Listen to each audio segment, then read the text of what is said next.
Good morning, everyone. Come on, church. Good morning, everyone. Good morning. All right. That's how I like it. I'm Adolfo Carrion, Junior Commissioner of the New York City Department of Housing Preservation and Development.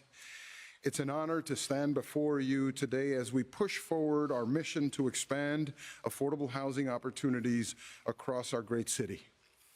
Together with Mayor Adams, Deputy Mayor Maria Torres Springer, and our city, agency, and private partners, some of whom you'll hear from today, we're making significant strides toward a more inclusive and equitable New York City. The housing crisis calls for all hands on deck. We must harness every available resource, every single innovative idea, and every partnership we can muster to address the challenges that we're facing today. This is why today's announcement is so important. In November of 2023, our agency announced the Accessory Dwelling Unit Plus One pilot, the ADU Plus One pilot, which laid the groundwork for today's exciting announcement. This pilot was a crucial first step in exploring how accessory dwelling units can expand affordable housing options throughout the city. Today, we're excited to announce a suite of new tools designed to further support the creation of ADUs as part of the administration's commitment to the City of Yes housing initiative. This initiative aims to create a little more housing in every neighborhood, providing more New Yorkers with safe, affordable, and stable homes. We're here today because as we continue to push for more innovative, safe, and smart solutions to confront the housing crisis head-on, the Mayor Adams, has provided innovative and unmatched leadership. It is truly my pleasure to introduce to you the person who has demonstrated to be the most committed advocate to use all of the tools, all of the ideas, and all of the resources to build more affordable housing in every single neighborhood of New York City. Ladies and gentlemen, the Mayor of New York City, Eric Adams. Thank you. Thanks so much. I was standing behind you, and it dawned on me, not only we have the largest number of women in our administration leadership, we probably have more bald-headed men than the history. You know that? That is good. You know, you, Banks, the whole crew, me. We're really excited about this. And this is really, when you do an analysis of this conversation that we're having today, sometimes in government, we speak from these high levels and really detach from the everyday working people and how what we do and really have an impact on them. And that's why I'm really happy. Somebody told me the borough president, Antonio, is here. This is something that has been dear to you for a long time. And Assemblyman Raj Kumar, I'm glad both of them have joined us as we're talking about this. But this is about Sade, not the singer, but our resident. When you think about, as we deal with this 1.4% vacancy rate that we have a challenge with, yes, we could put $26 billion into our housing program, which Deputy Mayor Maria Torres Springer was focused on. Yes, we could expand and make sure that for the first time in history that NYCHA is included in the housing program, and we have these real wins with the land trust and how we are thinking differently about building in NYCHA because of the $80 billion deficit that they're facing. And we can do so many things, but we needed Dan to go and come up with a real plan of how do we not only get businesses back up and operating in an antiquated method that we have been using in the city for a long time, but how do we go after the #1 crisis the city is facing? There's not one elected official in this city that when they hold a town hall or if they go into their districts or communities, they don't hear about this housing crisis. It's a real crisis. And it's not going to go away by just having bumper stickers or slogans or just stating that we hear and feel you. We have to take real action. The philosopher was right. The rent is too damn high, and we need to do something about it. And the way you do something about it, Dan has said it over and over again, build more housing, number one. And number two, look at our pre-existing methods that we can do it.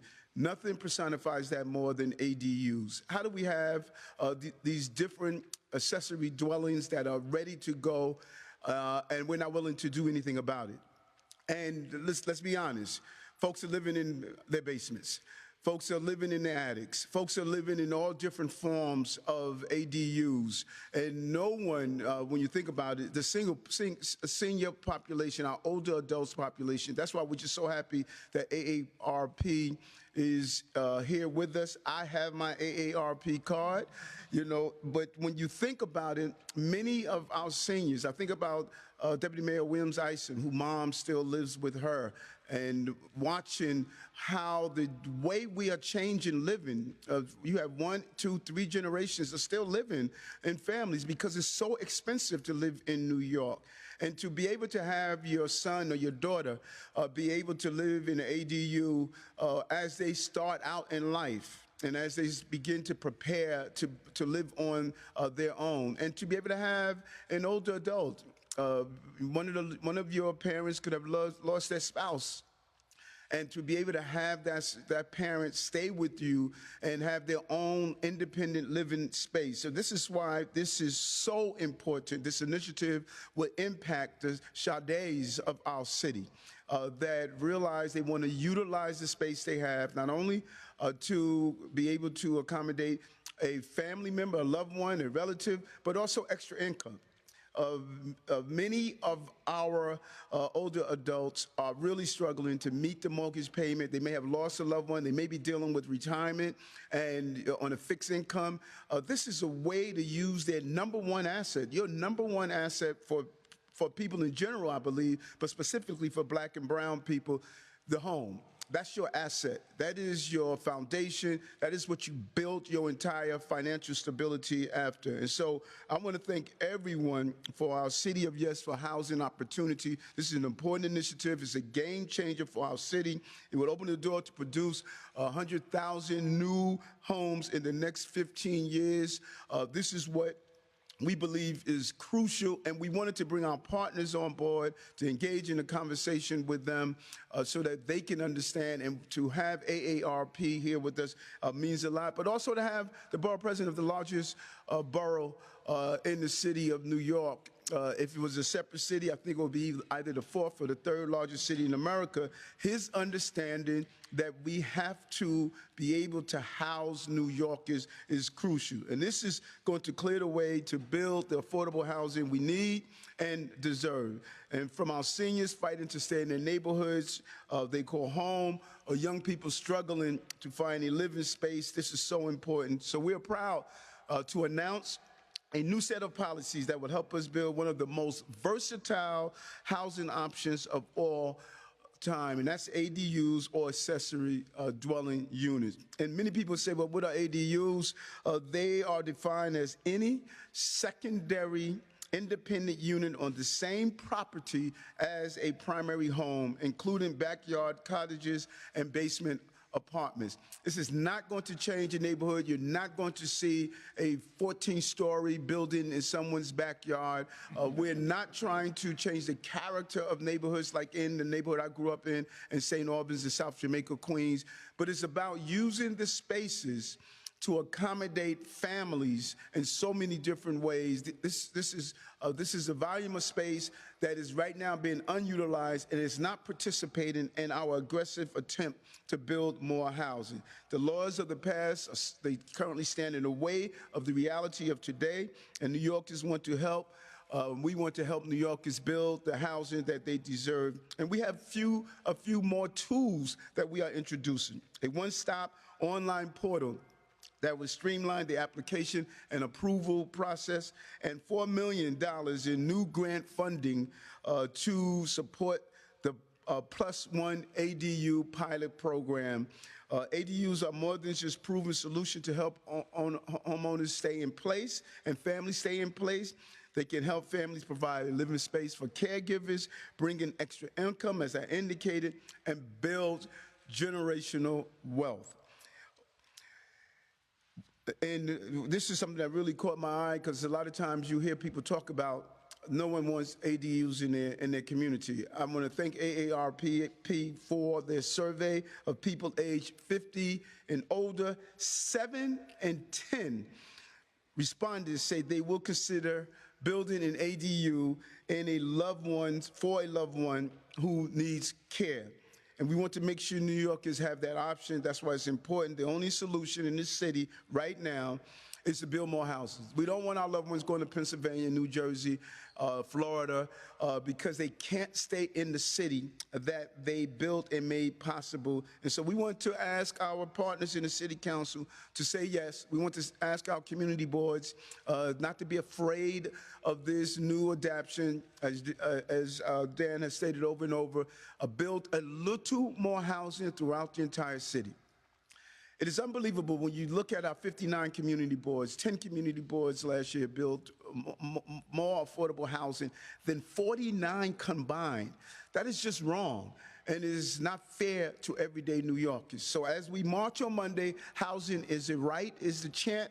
Let's make sure on Tuesday we are saying the right should also be in our community in a real way. So yes, to a little more housing in every neighborhood. Yes, to building a future for both our grandchildren and grandparents. And yes, to ADUs and the opportunity they offer.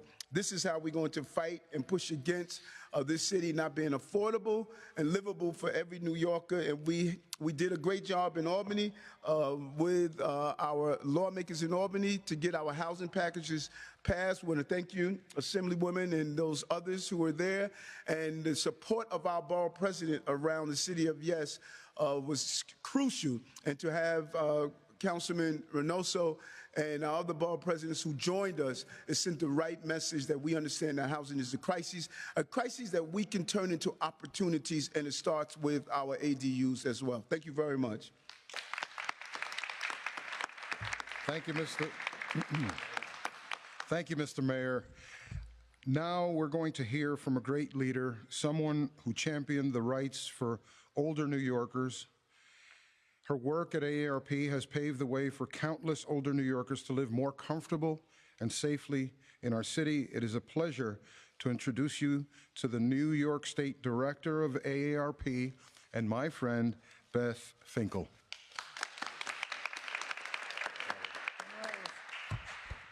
So good morning, everyone. I want to thank you, Commissioner Carrion, for that introduction. You know, there are 1.3 million older adults in New York City across the 5 boroughs. I really want to thank Mayor Adams. You hit all my talking points, Mayor, for inviting me here today, because AARP is dedicated to ADUs, accessory dwelling units. I want to thank the borough president of Brooklyn, yeah, thank you.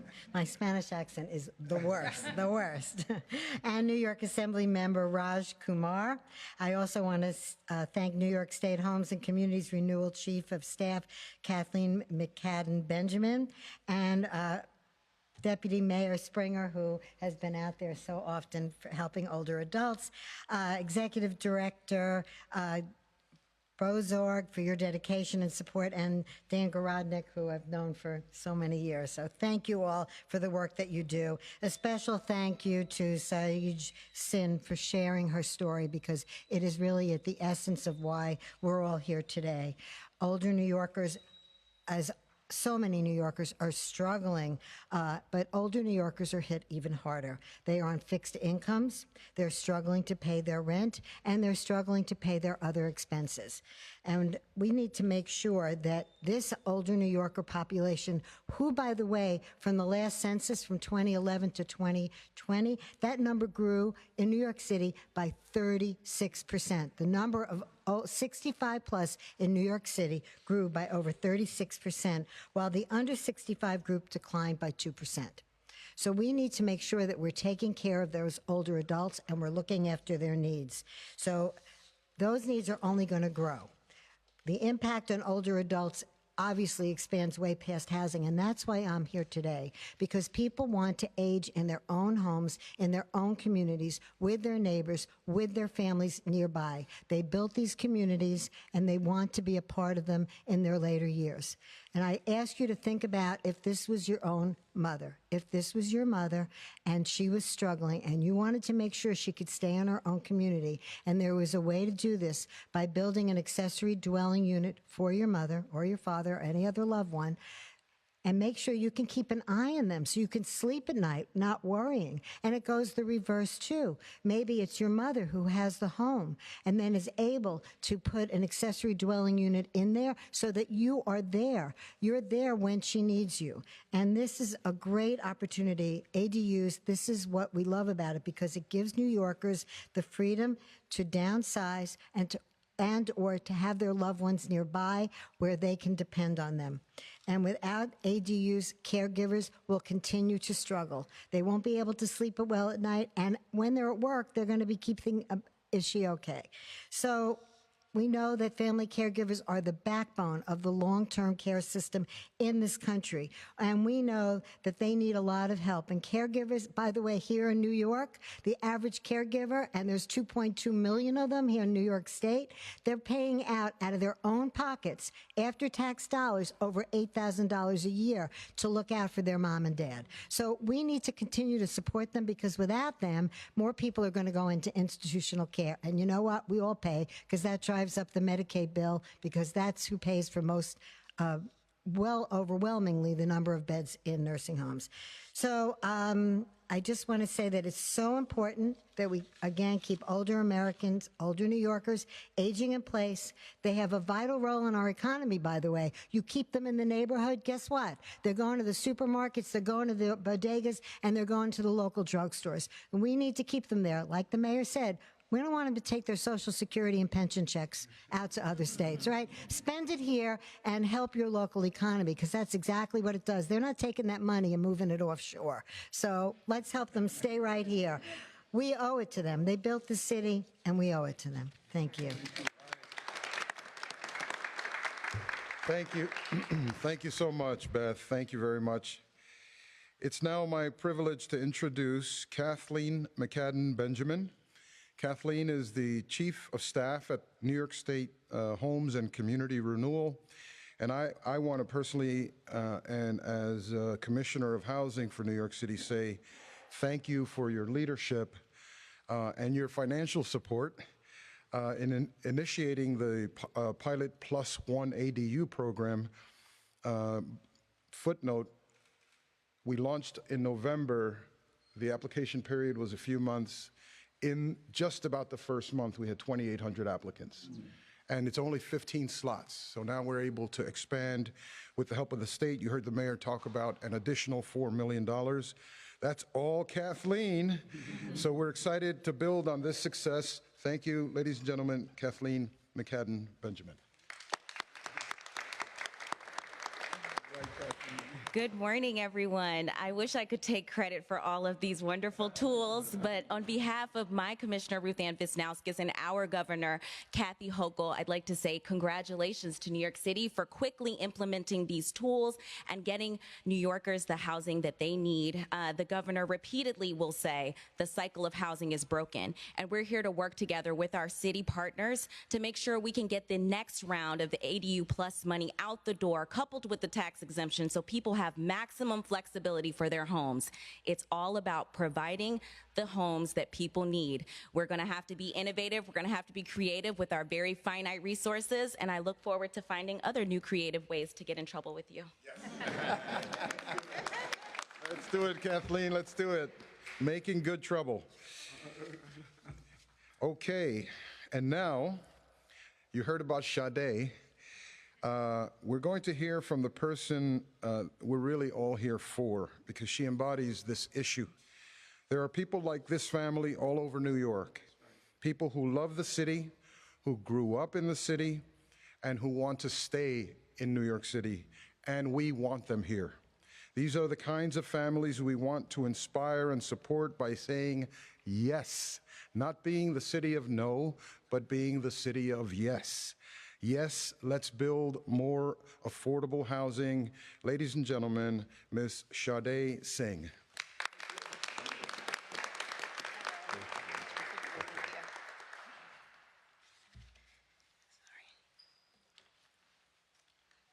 Hi, everyone.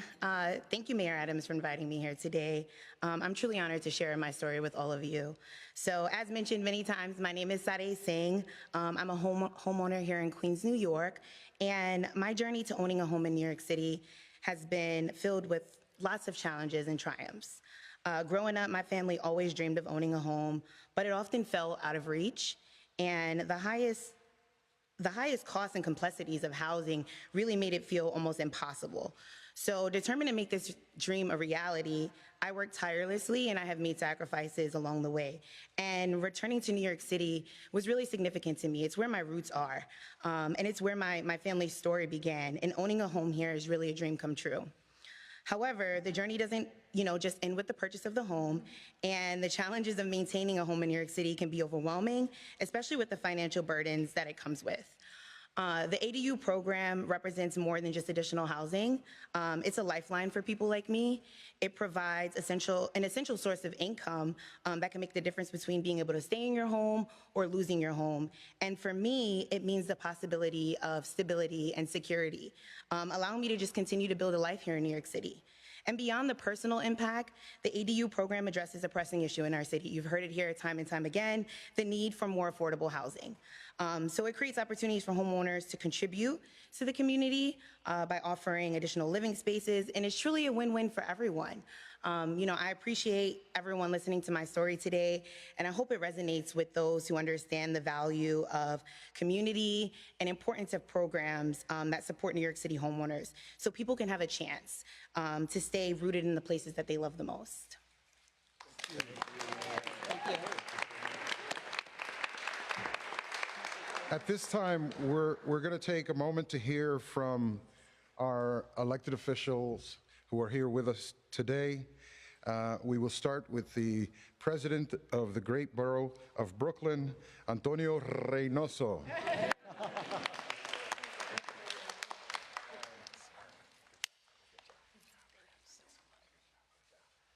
Good morning. As you all know, I am the president of the greatest borough in the city of New York, which is Brooklyn. I get challenged on occasion, but today we're spreading love the Brooklyn way around the entire city.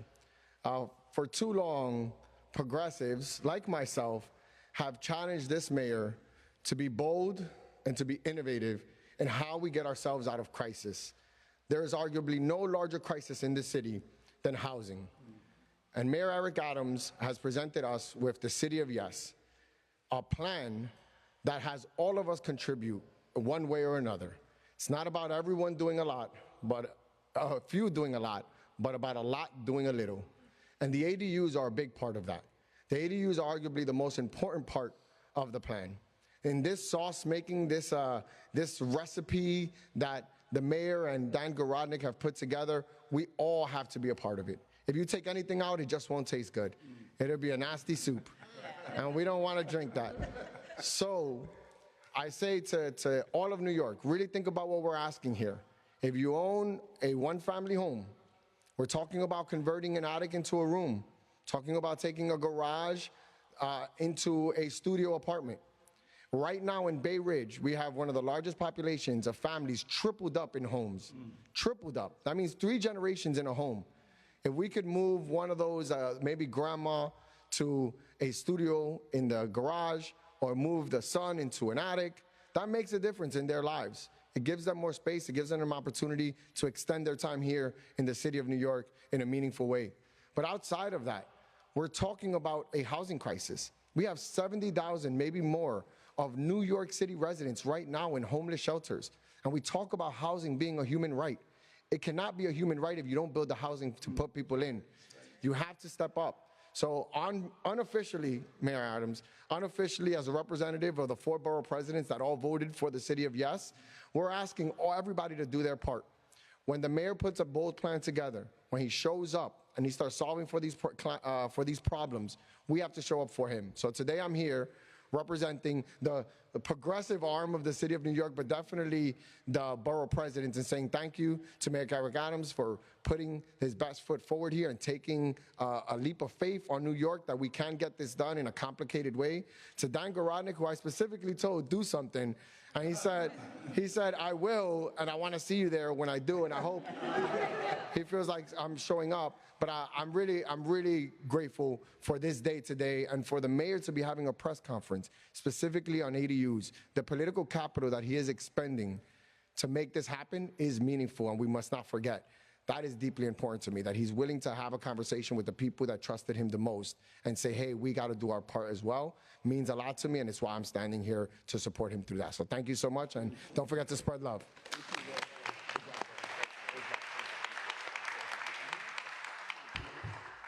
Thank you, Mr. President. I think the president of the second greatest borough in the city makes a very important point, which is the political capital that one has to expend to demonstrate one's support of an issue and put yourself out there. And now it's my honor to welcome once again Assembly Member Jennifer Rajkumar. Thank you so much. The great Dan Doctoroff, who had big visions and famously built so much of our city, from the High Line to Hudson Yards, he once said that we have to rethink how we build cities to make them more inclusive, sustainable, and dynamic, which starts with ensuring that everyone has access to affordable housing. So to reach our moonshot goal of 500,000 new housing units in the next decade, we have to be creative. And I am proud to be one of the leading voices in Albany pushing for these creative solutions for more housing production. And part of my push in Albany was for these accessory dwelling units so that we could increase our housing supply. And I fought to pass state legislation to finance an $85 million pilot program plus 1 ADU. And now it is so gratifying to see Mayor Adams and Commissioner Garodnick putting that pilot program into such action. This is a true state and city partnership. And ADUs, as you have heard, are the way of the future. Remarkably, a few other cities like Seattle are already building more accessory dwelling units, and they're building more ADUs than they're building single-family homes. And this happened after recent efforts in those cities to revamp regulations to encourage their creation. Accessory dwelling units, they mean more living opportunities that can enhance our communities. Imagine a repurposed basement, attic, or suite, giving a chance to older adults to age in place and live independently while staying close to those that they love, giving the opportunity to young professionals to get their start. ADUs are truly opening up possibilities in neighborhoods across our city.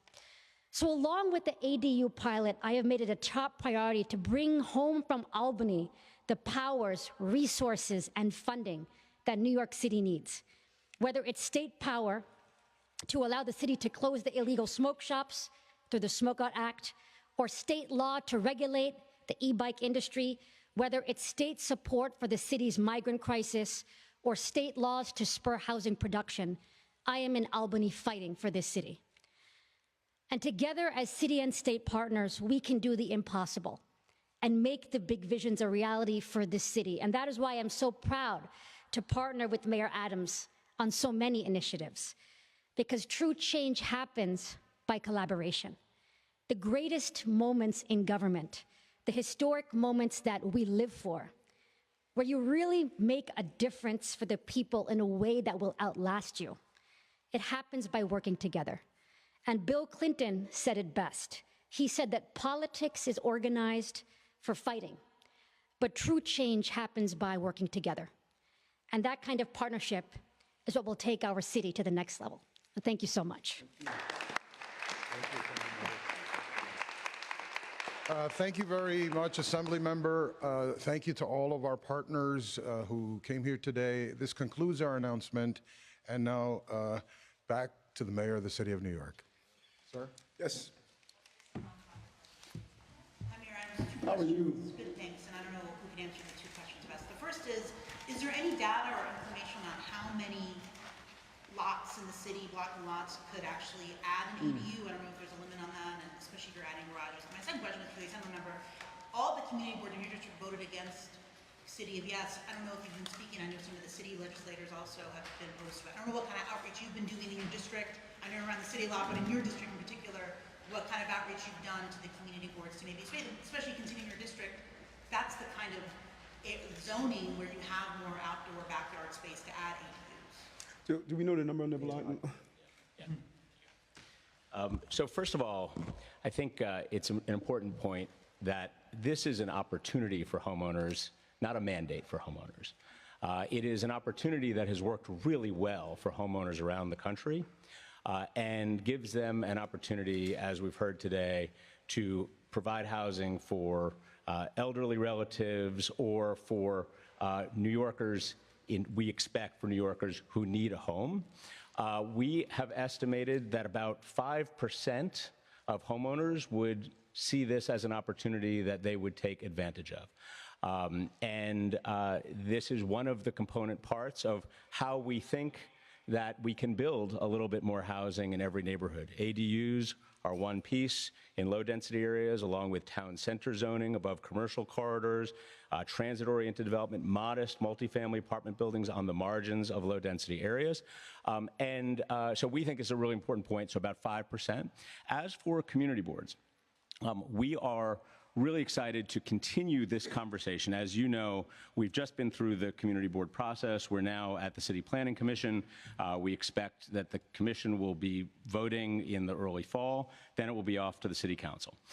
This is a process. This is an ongoing conversation. And we think that when people understand the opportunity, when they see what we are presenting to them, and when we really have a chance to make that case, whether it's the ADU Plus One program that has 2,800 applications within minutes or within weeks for a very small number of choices, the AARP survey, and also what we have heard from homeowners who are actually interested in this. This is a great opportunity for New Yorkers, and we look forward to continuing to make that case as we get closer to the City Council vote. Do you have data? And do you? So 5% pretty much amounts to anywhere from 26 to 40,000 new homes. So if you look at the total projection for City of Yes for housing opportunity, close to 100,000 new homes over 15 years, ADUs will make up 26 to 40,000 of that. So that's the estimate. Real numbers, yes, yes.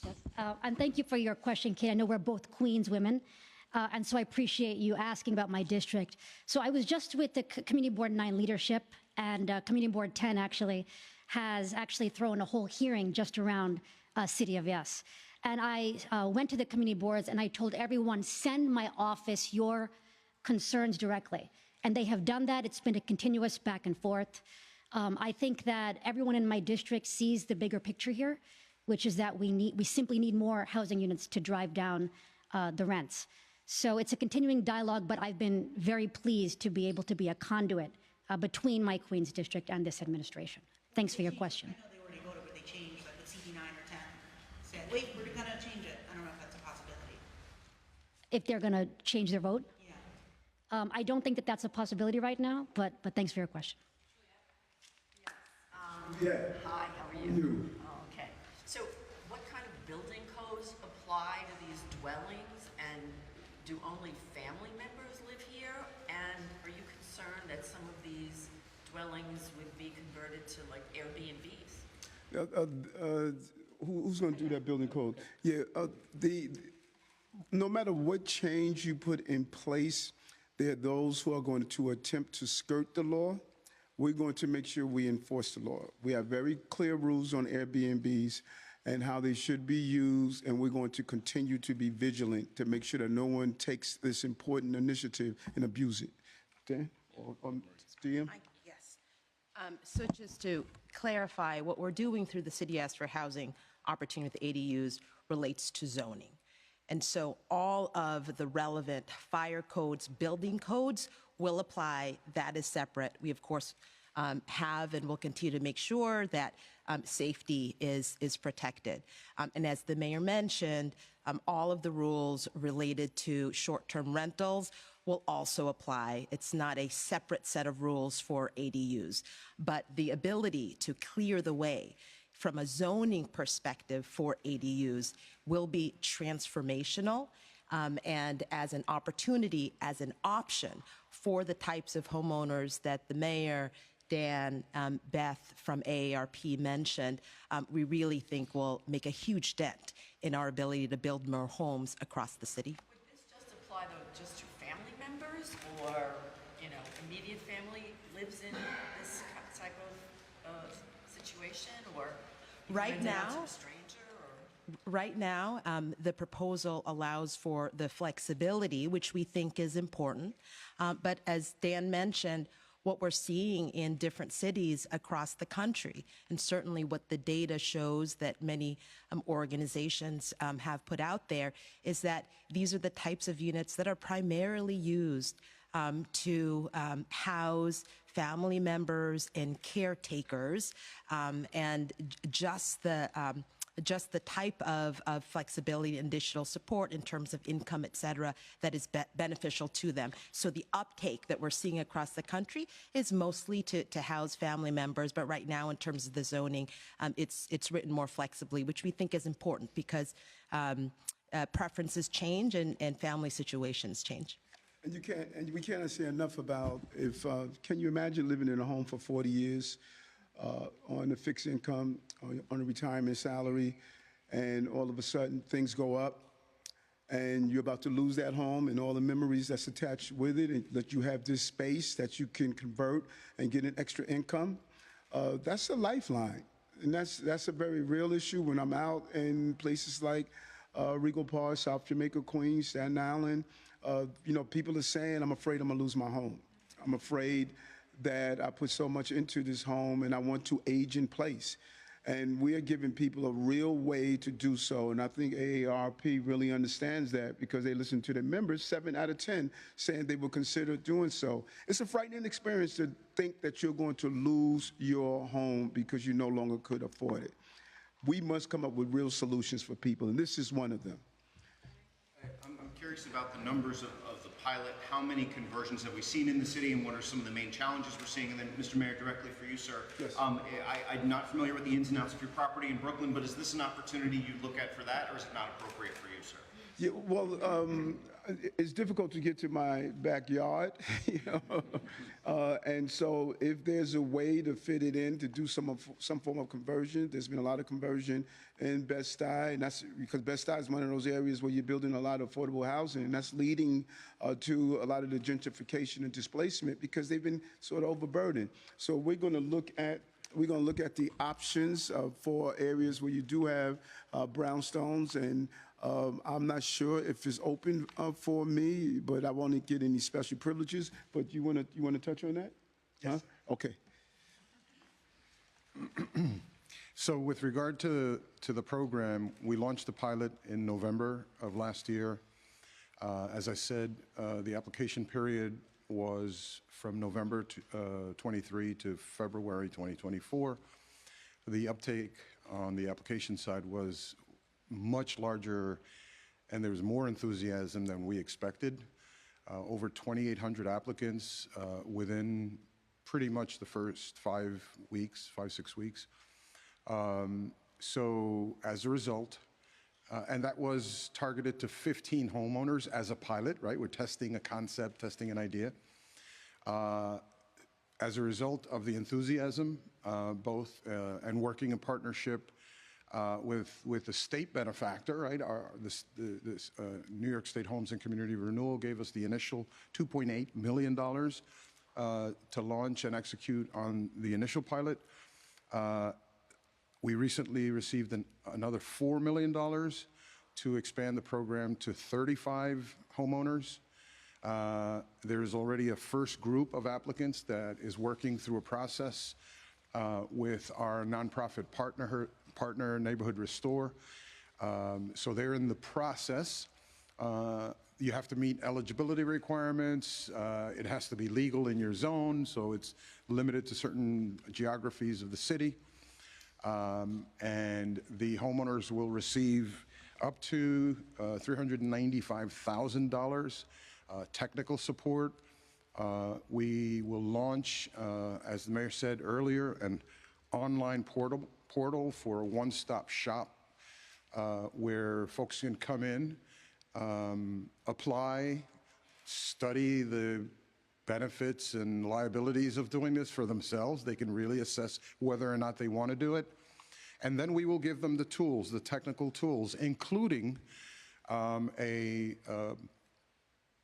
set of, it's an online library of plans that have been vetted by the Department of Buildings so that we can accelerate the process, so that if you as an applicant get approved, there will be architectural plans that have been examined already by the Department of Buildings and partially pre-approved, so that you can then hire the firms that submitted those plans that have been pre-approved, and it'll accelerate your process going through the Department of Buildings.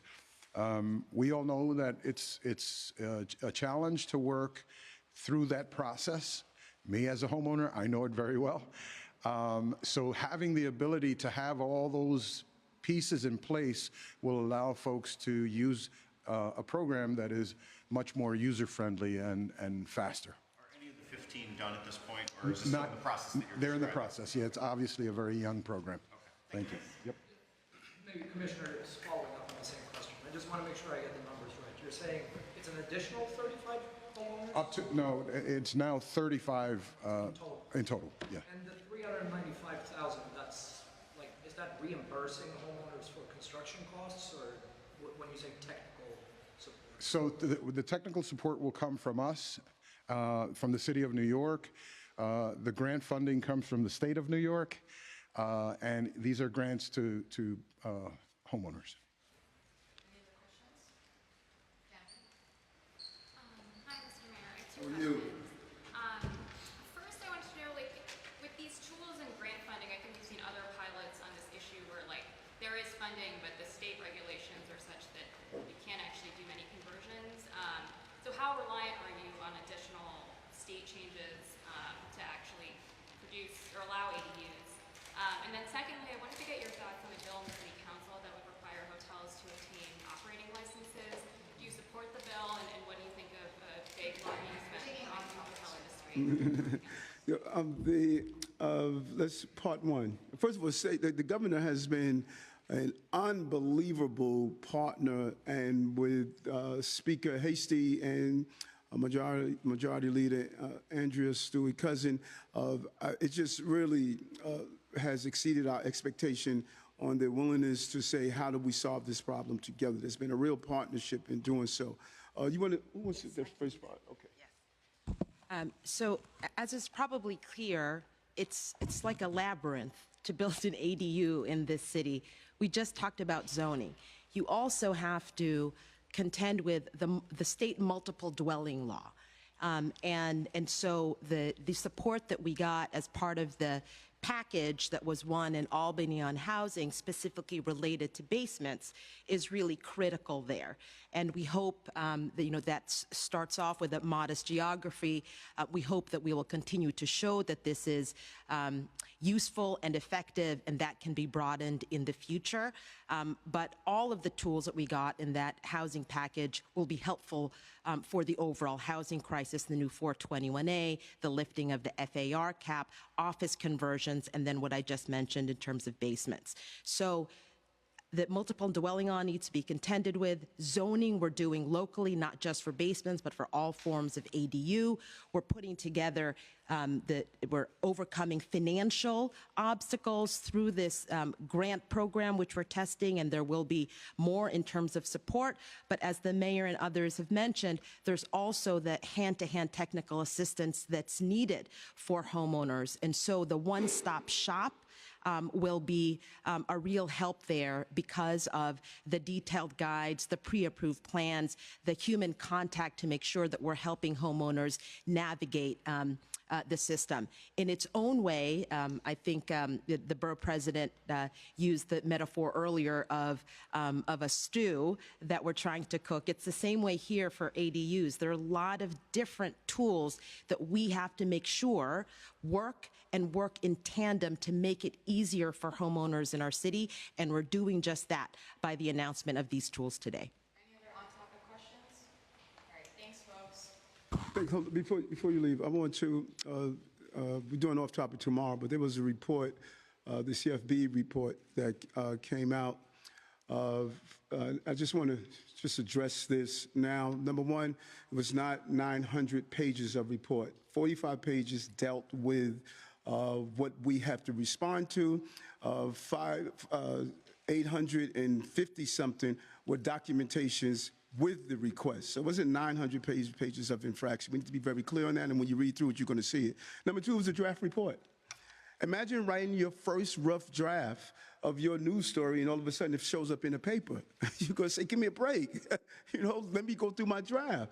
How did a draft report get leaked? Give us an opportunity to look at, we're missing a person's name, we're missing an address. Give us an opportunity to respond to that. I'm really disappointed that this report was leaked without us giving an opportunity to answer the questions. So a draft turned into, is the administration doing, is the campaign doing something incorrect? You get a draft report, you looked over it, and then you answer the questions that is associated with it. And I think it's unfair when someone produces a draft report that we're supposed to respond to, and that draft report is leaked by the agency that is supposed to be doing the right thing. We're going to follow the rules. We're going to respond to each one of the requests, but a 45-page document is not a 900-page. There are documents that's attached to it. Please look through it and read it, and you will see. But I really question the releasing of a draft report, D-R-A-F-T, draft.